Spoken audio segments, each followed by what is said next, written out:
कामचोर देवरानी। एक बार की बात है, सुषमा अपने पूरे परिवार के साथ खुशी खुशी मोहन नगर में रहती थी। उसकी 2 बहुएं थी, पल्लवी और शिवानी। एक दिन दोनों बहुएं रसोई में काम कर रही होती है कि तभी उनकी सास सुषमा उन्हें बुलाती है। अरे बहू, जरा इधर तो आना।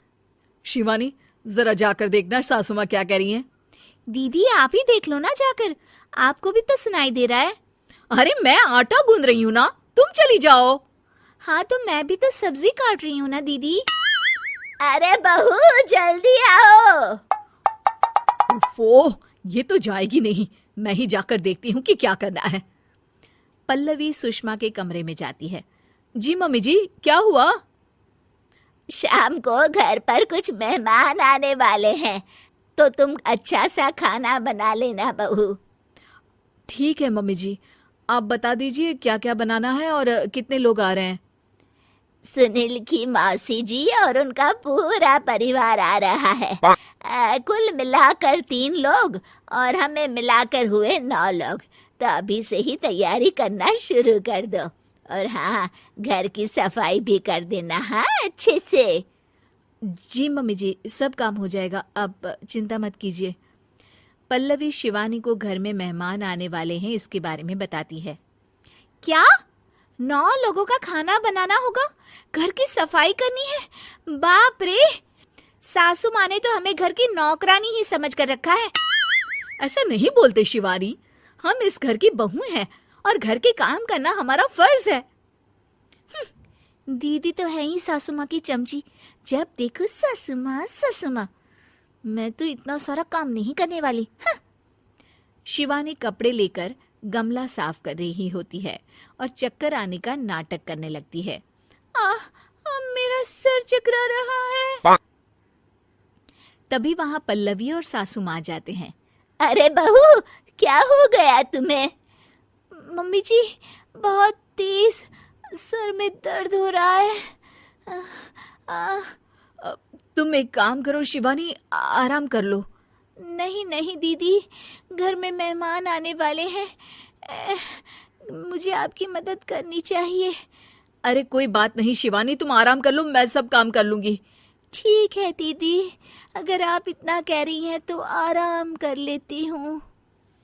शिवानी आराम से अपने कमरे में मैगजीन पढ़ रही होती है। इसे कहते हैं आराम की जिंदगी। इतना सारा काम।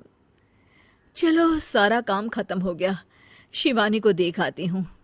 शिवानी अपने कमरे में ईयरफोन में गाने सुनते सुनते सो जाती है और उसके साइड में मैगजीन भी रखी होती है। पल्लवी वहां आ जाती है और वो सब देखती है। ओहो, तो मतलब सब काम चोरी का बहाना था। अभी बताती हूँ इसको। घर का सारा काम मुझे करना पड़ा और ये महारानी यहाँ मैगजीन पढ़ रही है, गाने सुन रही है। पल्लवी रसोई से एक प्लेट और चम्मच लेकर आती है और शिवानी को थाली बजाकर उठाने लगती है। शिवानी अचानक से उठती है। उठ गई महारानी, गाने भी सुन लिए, मैगजीन भी पढ़ ली। तुम तो बहुत बड़ी झूठी निकली शिवानी। तुमने सर दर्द का बहाना बनाया ताकि काम करने से बच सको। हाँ बनाया बहाना, तो क्या करती, इतने सारे काम करती। मुझे कोई शौक नहीं है चापलूसी का। क्या चापलूसी? तुम्हें लगता है कि मैं सारे काम चापलूसी के लिए कर रही हूँ? और नहीं तो क्या। तभी वहां सासू माँ आ जाती हैं। अरे बहू, वो लोग बस आने ही वाले हैं, तुम तैयारियां कर लो। जी सासू माँ, तुझे तो मैं बाद में देखती हूँ। सब खाना खाने बैठते हैं और खाना शुरू करते हैं। तभी सुनील की मौसी बोलती है। वाह भाई वाह, खाना तो बहुत ही अच्छा बना है सुषमा जी, एक एक चीज में क्या स्वाद है। ये सुनकर शिवानी मुंह बना लेती है। उसे अपनी जेठानी की इतनी तारीफ रास नहीं आती। आपकी बहुएं तो बहुत ही अच्छा खाना बनाती हैं। हाँ, बनाती तो दोनों ही अच्छा है, पर आज ना ये सारा खाना बड़ी बहू ने बनाया है। छोटी बहू की तबीयत ठीक नहीं थी, सो इसलिए। मानना पड़ेगा सुषमा जी, आपकी बड़ी बहू तो बहुत ही गुणवान है। पल्लवी की तारीफ सुनकर शिवानी को जलन होती है। पल्लवी ये सुनकर खुश हो जाती है और शिवानी की तरफ देखकर उसे चिढ़ाती है। कुछ देर बाद मेहमानों के जाने का वक्त हो जाता है। मौसी जी सबके लिए उपहार लाई होती है। वो सबको शगुन के पैसे देती हैं और अंत में पल्लवी के पास आती है। तुम्हारे लिए शगुन का लिफाफा तो है ही, पर बहू तुम्हें एक और उपहार भी मिलेगा इतना अच्छा खाना बनाने के लिए। मौसी अपने सोने के कंगन निकालकर पल्लवी को पहना देती है।